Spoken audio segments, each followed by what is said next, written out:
my name is Hydo and welcome to the Pantheon. Where in Innistrad, we're almost all the way through it, but we've got, some sad deaths, and one of them being Katilda, Dawnhart, Martyr. 3 mana for a star spirit warlock, flying, lifelink and protection from vampires. Katilda, Dawnhart, Martyr's power and toughness are each equal to the number of perms you control that are spirits and or enchantments. Pretty good, but there's a disturbing turn of events. For 5 mana, you can disturb Katilda. You can cast this card from your graveyard transformed as its disturbed cost. So on the other side of this, Katilda's Rising Dawn, legendary enchantment aura, so enchant creature. Enchanted creature has flying, lifelink, protection from vampires, and it gets +X, where X is the number of permanents you control that are spirits and or enchantment. Then if it would die, put it into exile instead of the graveyard. So you just put it into your command zone. Really cool card, and the fact that you sort of have this modal ability is awesome. One of the sort of things that I've sort of liked about this is that when you enchant a creature, you can enchant one of your opponent's creatures. You can make a deal with someone, say, hey, I can make you massive, do you want it? And then they swing in, kill one of your opponents. Really, really cool. Maybe you bounce it back. It's a mono white deck that's quite interesting, and a couple of different tribal synergies. Do you know what else has synergy? Well, being a subscriber of this channel. You can watch as many videos as you want. You'll always be notified and all that sort of good stuff. Going to be making videos like this for every single legendary creature, so come and join me. Now, without further ado, let's have a look at my top 5 for Katilda. And in at number 5, well, what do we have? We've got Abiding Grace, an enchantment that I think works really, really well in this deck. We're going to be playing from the graveyard a little bit in this deck, so one of the abilities, 3 mana for an enchantment, is gain 1 life. Not great. But the other one is return target creature card with mana value 1 from your graveyard to the battlefield. And in mono white, there's a lot of very good creatures that we can be using, and getting this reanimation, this sort of Sun Titan-esque ability is really, really nice and generates a lot of value. And it's an enchantment, so that's going to be added to our enchantment count to make our commander bigger. One of the best ones that is also an enchantment is Alseid of Life's Bounty. 1 white for a 1/1 with lifelink. Pay 1, sacrifice it. Target creature or enchantment you control gains protection from the colour of your choice until end of turn. This is really nice for keeping your commander alive. You can sacrifice it, make your commander pro red if they're going to lightning bolt it or something like that. Really, really great. And it's an enchantment that adds to our commander's ability. Then there's Cameo False Hope. 1 white for a 1/1 spirit. Sacrifice it. Prevent all combat damage that would be dealt this turn. So not only is this something we want to get back each turn, you can just fog one of our opponents completely. It's a spirit, so it adds to the power and toughness of our commander. Really, really nice. And the artwork on this, I love it. It's beautiful in foil. Great, great card.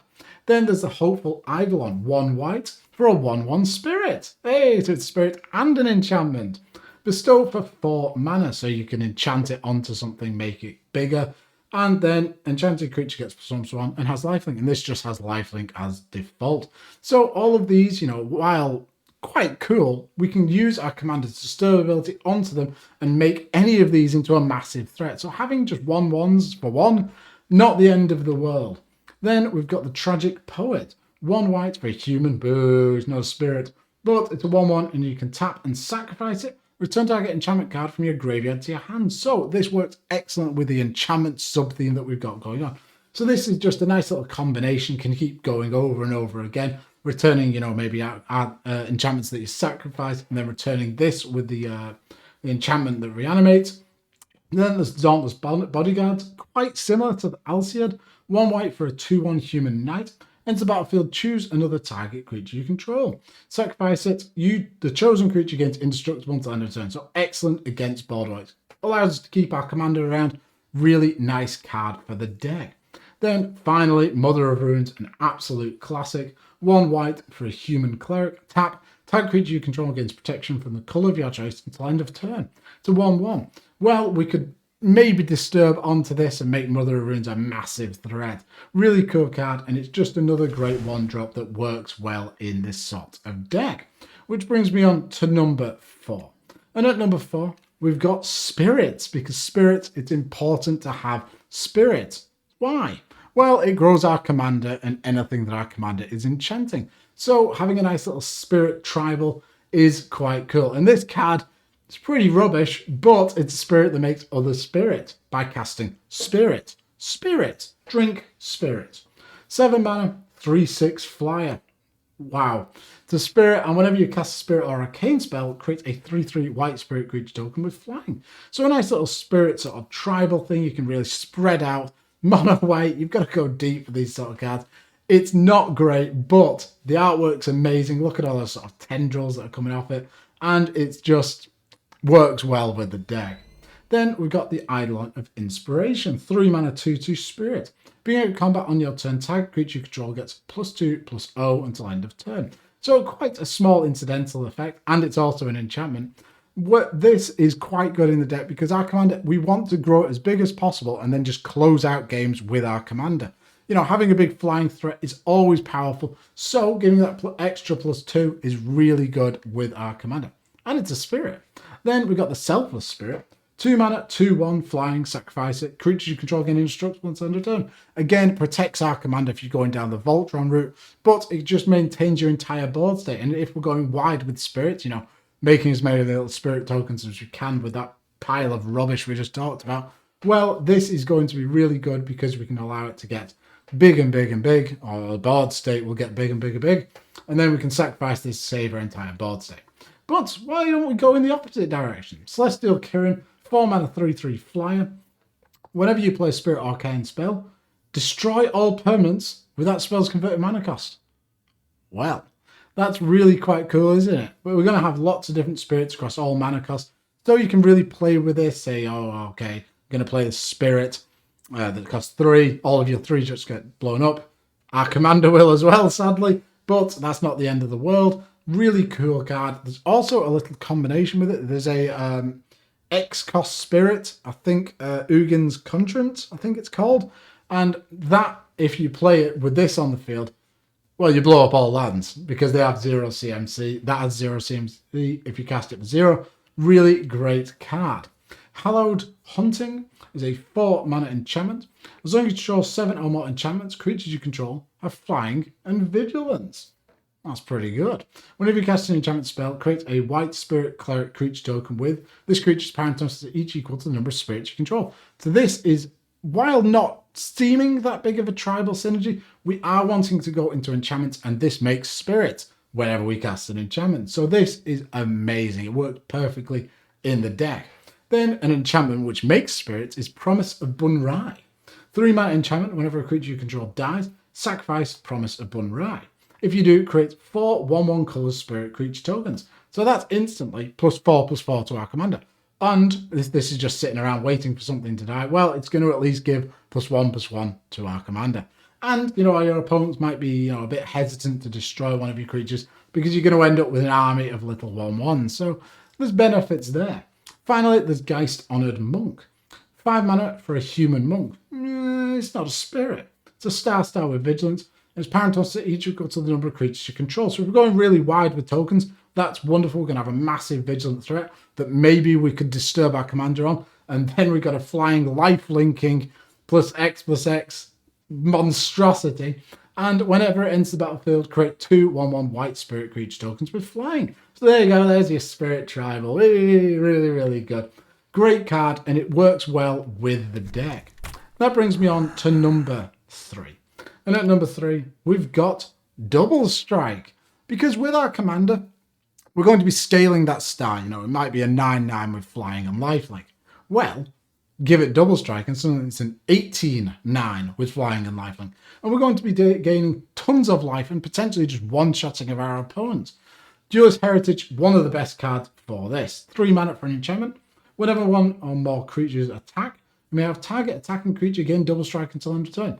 So this worked on our turn. So, you know, we attack with our commander. Oh, there you go. There's some Double Strike. But if one of our opponents is attacking a different opponent, say, you know, they're going in for lethal, well, you can give that creature Double Strike because it's every attacking sort of creature. Really, really great. Works amazingly in this deck. Then let's talk about Double Strike. Twinblade Geist is a spirit. 2 mana 1/1, but it has Disturb so it has a different cost. But this is great if we want to disturb our commander onto something that else disturbs and then disturbs Macarena. And it's just a really cool card. Fits well with the deck. Double strike is phenomenal. And 2 mana for a double striker, really good. Especially when our disturbed commander will be given this flying and lifelink and +10/+10 maybe. This could easily become a lethal threat. Then there's a Goring Ceratops. Ooh, what a name. 7 mana, 3/3 double striking dinosaur. Whenever it attacks other creatures you control, gain double strike until end of turn. Double strike for everyone, including our commander. 7 mana, big investment, but more than worth it if you're going to be swinging for lethal damage with this. And if you've got like Swiftfoot Boots or something that gives haste, we can do it the turn it comes in. Then the other side of the Twin Blade Geist is the Twin Blade Invocation. An aura, enchant creature has double strike. Yay! If we were put into a graveyard, exile it instead. So this is great if we're going to be putting this on our commander. You know, the Twin Blade Geist dies. From our graveyard, we give our commander double strike. It's just a nice card. It's these sorts of cards with Disturb are great because they're essentially drawing you a card when they die. Because, you know, you've now got an aura that double strikes. And it's an enchantment that grows our commander. Hey! It just works on every single level. Then let's have a look. Armament of Nyx. Now this, it's not that good. But it is a removal spell that if you play this correctly, could also end up winning you the game. 3 mana for an aura, enchant creature. Enchanted creature has double strike as long as it's an enchantment. Otherwise, prevent all damage that would be dealt to enchanted creature. By enchanted creature. That's why it's good. Okay, so basically, most of the time, this is going to be a removal spell. You're going to put it onto any other creature, you know, or your opponent's commander. They now can't deal damage. All damage is prevented. But if you have one of your enchantment creatures that we were talking about earlier, well, we put it on this, and suddenly that enchantment creature has double strike. Really, really nice. It's one of those cards that it fits the flavor, so maybe you want to put it in. Maybe your removal suite, you want to concentrate on enchantments that enter the battlefield, Oblivion Rings, things like that, because they grow your commander. Then, a big flying double striker here.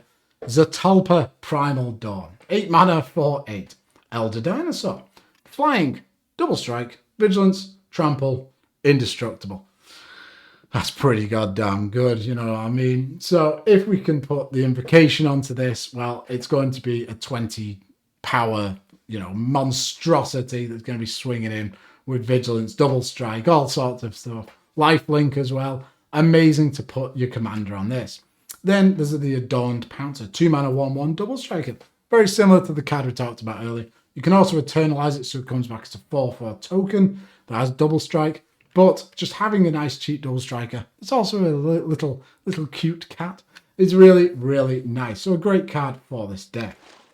Which brings me on to number 2. And at number 2, we've got Endless Horizons. And this is a card that I think is so underrated. It's great card advantage. It fits this deck because it's an enchantment that will constantly grow our commander. It does everything we want to do. 4 mana enchantment. When it comes into play, search your library for any number of plains cards and remove them from the game. Then shuffle your library.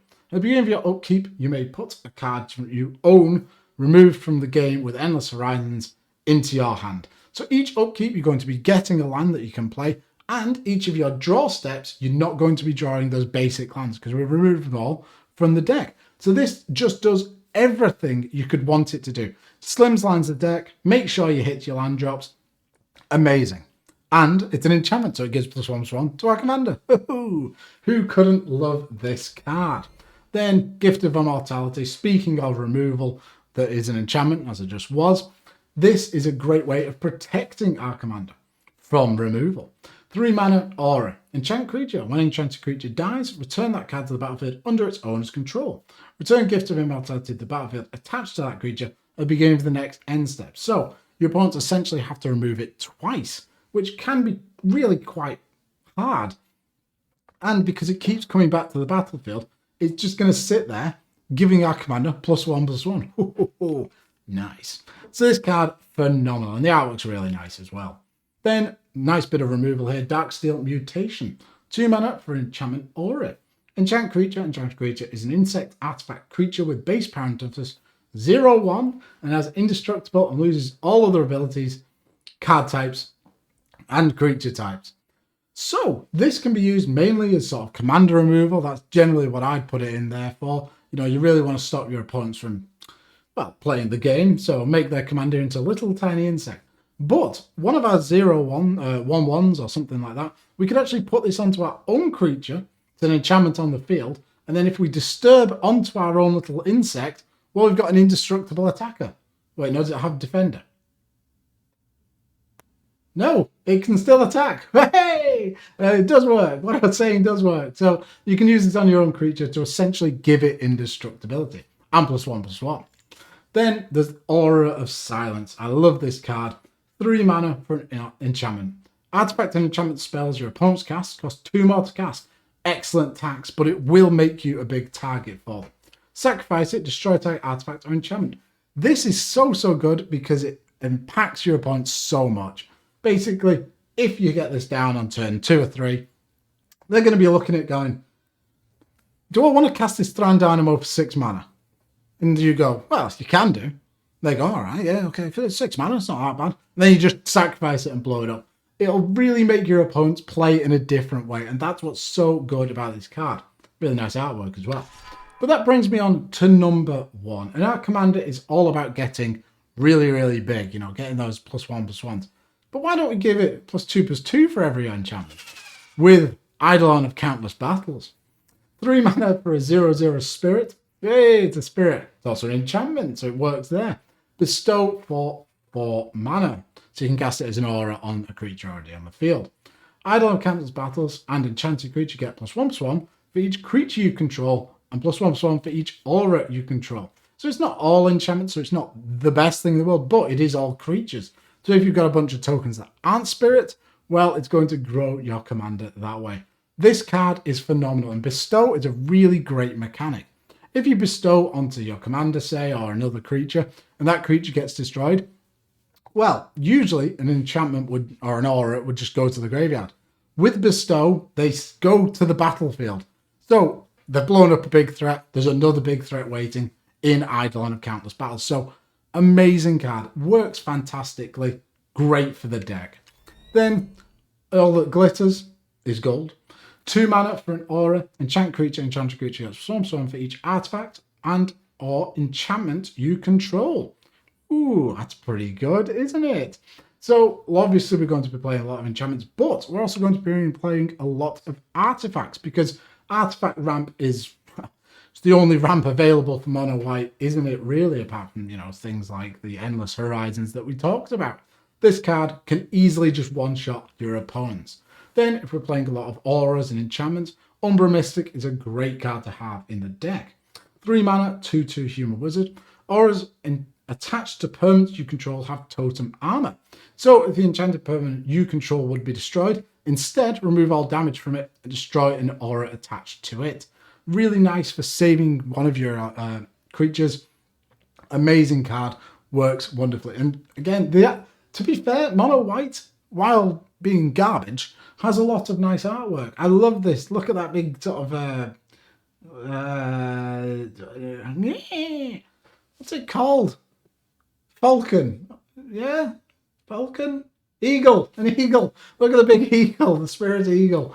Really awesome card. And finally, you've probably seen this from like Modern or something like that. Ethereal Armor, 1 white for an aura. Enchanted creature gets +1/+1 for each enchantment you control and has first strike.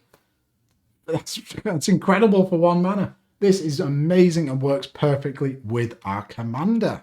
And those are my top 5 cards for Katilda, the new and improved version.